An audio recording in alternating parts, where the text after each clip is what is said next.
When Einstein first published the special theory of relativity in 1905, he was either vehemently ridiculed or ignored. People thought it was just too weird and radical to be real.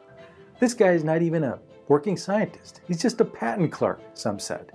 How dare he challenge the greatest scientist that ever lived, Isaac Newton, whose theories have been proven to be correct for hundreds of years. Some politicians even insulted his religious heritage and called it Jewish science, a way to subvert traditional culture and thinking. How did Einstein feel about this? Well, he wasn't satisfied with his theory either.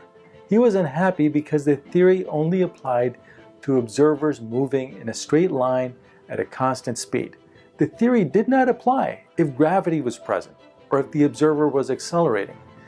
Einstein was known, however, to have a very vivid imagination, and one day, as legend has it, while observing a window washer on a ladder near his patent office, he had one of his famous thought experiments that would go on to change the course of scientific history. He imagined what would happen if the worker were to fall, but he didn't think of it the same way you and I would think of it. What was his thought experiment, and how did it lead to perhaps the greatest single scientific theory of the past 100 years? That's coming up right now.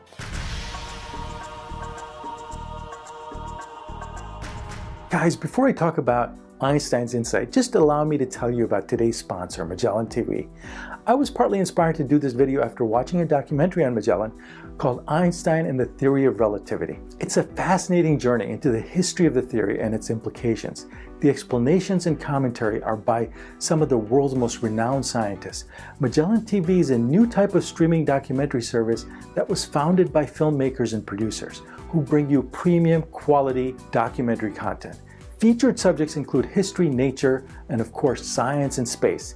You can watch it on any of your devices at any time with no interruptions and in 4K. I'm delighted that Magellan TV has a special offer for Arvin Ash viewers. If you use the link in the description, you'll get a free 1-month trial.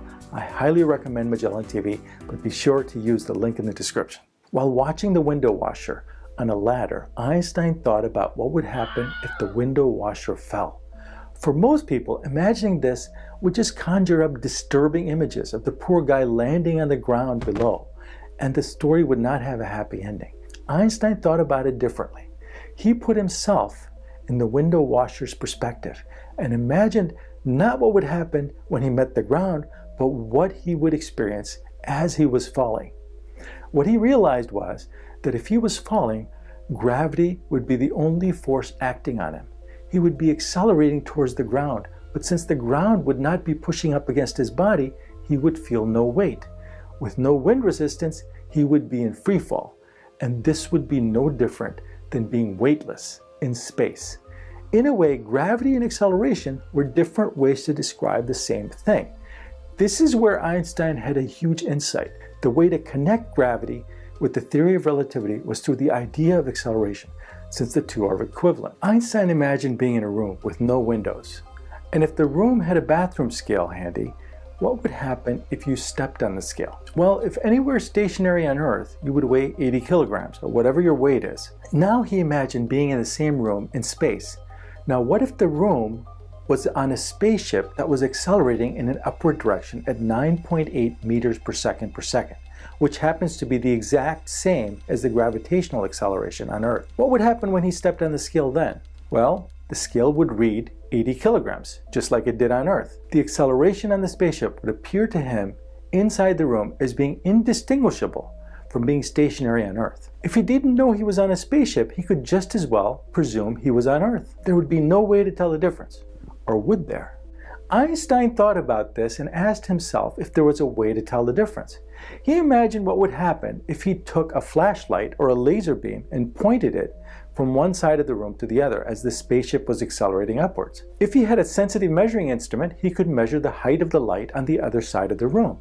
He realized that the height he would find on the other side of the room would be slightly lower than the source of the light. Why? Because the floor of the room would be rushing upwards at ever faster speeds as the light was propagating across the room. Since the room was accelerating upwards at 9.8 meters per second, the light beam would appear to curve downward. However, If you were on Earth and you measured the two heights, you may think that there should be no difference. The light should go straight to the other side of the room. This appears to be common sense.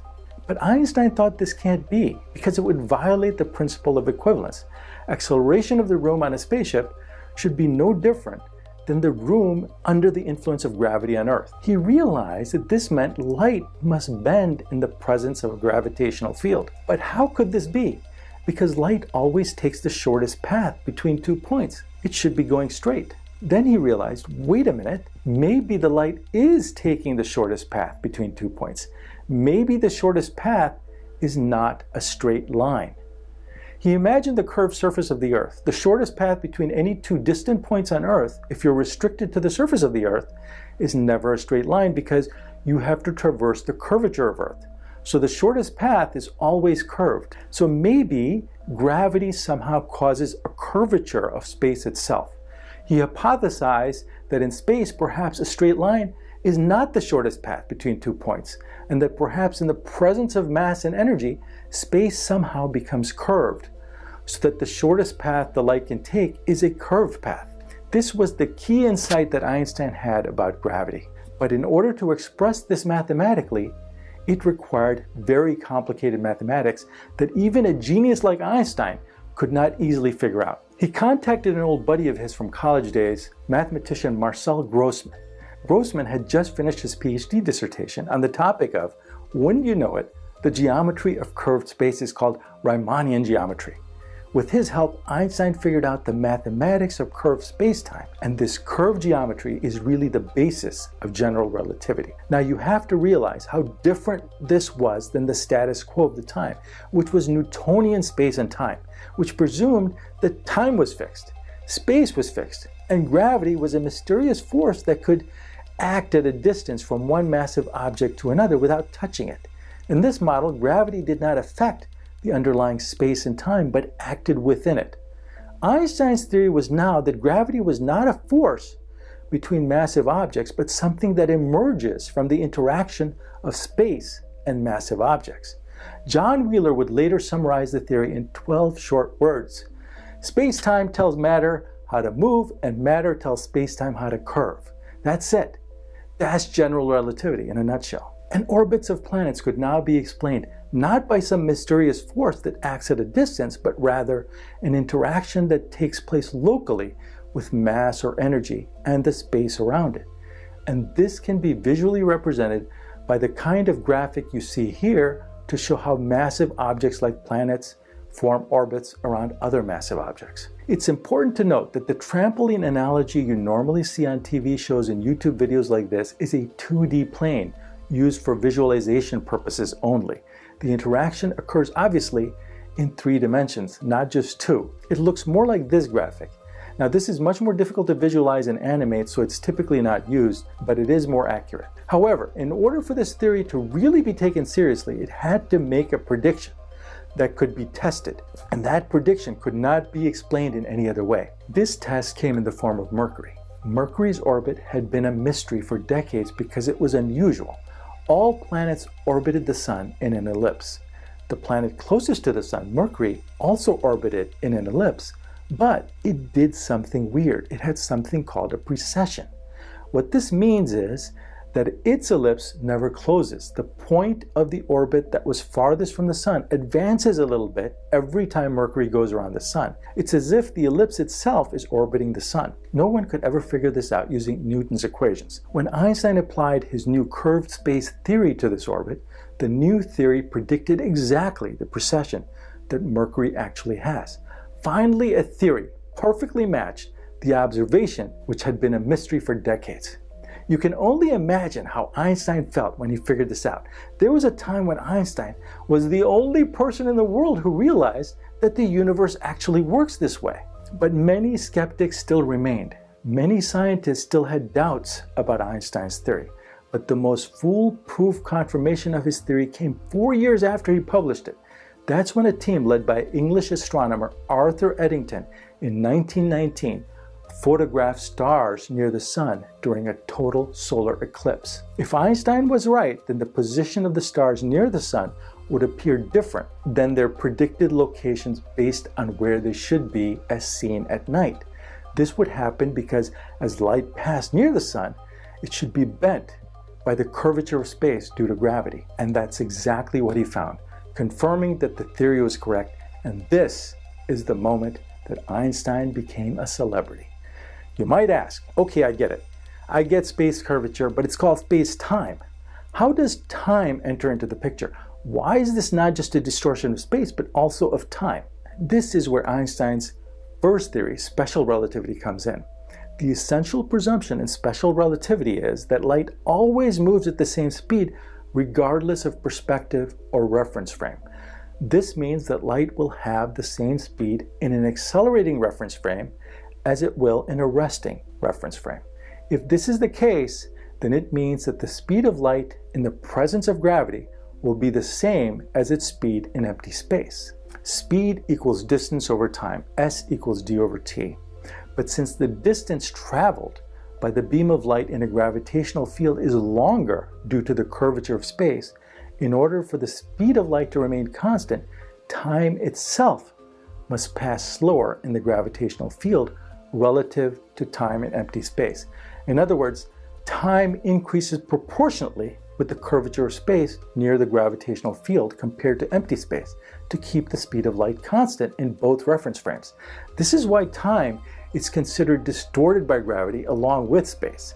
It is really just part of the same fabric called space-time. This has some massive implications. It implies that the observer experiencing no gravity at all sees the clock in a gravitational field running slower. This means that the clocks on Earth are slightly slower than the clocks on the International Space Station. This effect has been confirmed by many experiments and is taken into account in order to keep the clocks of the GPS satellites in sync with the clocks on Earth. Otherwise, your GPS apps like Google Maps would give you inaccurate locations. Now, you should know that although general relativity is an astounding achievement by one of the greatest scientists of all time, it does not answer everything. Questions remain. Although it tells us how gravity works, it doesn't tell us what gravity exactly is. Why do massive objects distort space-time? What is the underlying connection between mass and space-time? It also predicts regions of space where space-time can get so distorted that nothing escapes, including light. This is called a black hole. But it shows that within the black hole lies something that seems impossible, and that is a mass concentrated to an infinitely small point with infinite density. This is called a singularity and is theorized to exist within the black hole. General relativity fails to work at the singularity. But infinities like this in science usually indicate some sort of incompleteness of theories rather than things that actually exist. To figure out what happens at these really small scales, we need our old friend quantum mechanics. But alas, the equations of quantum mechanics make no sense in terms of singularities or in terms of general relativity. So for now, the two theories remain incompatible. If we can bring these two theories together and truly understand how gravity behaves at the tiniest scales, we may answer the question of what gravity actually is. We'll need a new theory to figure this one out, and that theory is called quantum gravity. I'd like to thank my generous supporters on Patreon and YouTube. If you enjoy my videos, consider joining them. Or check out some of our other videos. I will see you in the next video, my friend.